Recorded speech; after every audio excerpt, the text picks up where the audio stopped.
It's time for today's Northern Ag TV. Well, I'm sure most of you have heard over the weekend the uproar in the cattle futures as President Donald Trump, in an interview on Air Force One, stated that consumers are still seeing too high prices for U.S. beef and he plans on lowering them.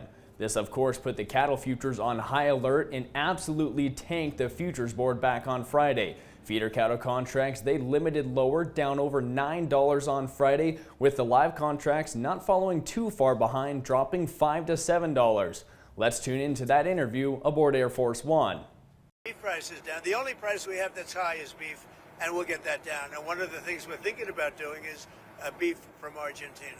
Now, President Trump went on to inform reporters that Argentina as a country is hurting, and importing just a little bit of beef will help them as allies.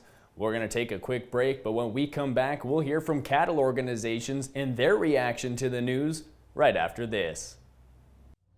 From the beginning, we've worked closely with farmers. BNSF's ties to the agricultural community go back 175 years. Together, we've innovated to make the U.S. agriculture supply chain one of the most efficient and productive in the world.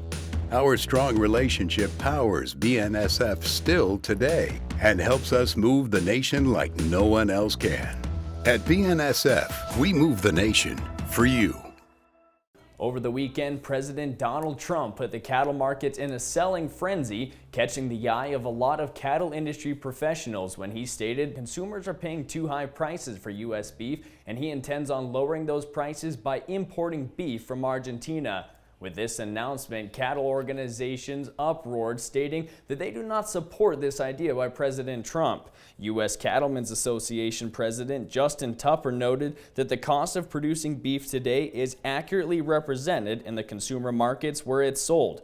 Ranchers are facing historic highs for feed, fuel, labor, and land, and those costs have risen far faster than beef prices on grocery shelves. President Trump in the interview stated beef prices are about the only thing that hasn't lowered during his administration. We would buy some beef from Argentina. If we do that, that will bring our beef prices down. Because our groceries are down, our energy prices are down. I think we're going to have $2 gasoline pretty soon. We're getting close. And everything's down. The one thing that's kept up is beef. And if we buy some beef, now I'm not talking about that much from Argentina, it would help Argentina, which we consider a very good country, a very good ally. Now, several agricultural organizations are urging President Trump and his administration to put American ranchers first, and they all stated that they're ready to engage with policymakers to address this issue. The Montana Stock Growers Association released a letter saying they strongly encourage the administration to not intervene in the domestic beef market, as that'll have a potentially devastating effect on Montana cattle ranchers. Montana stock growers also mentioned interference in pricing not only threatens producers' livelihoods, but also jeopardizes long-term health of the U.S. beef supply chain. As always, we'll have official reports and current updates on this issue on our website, northernag.net.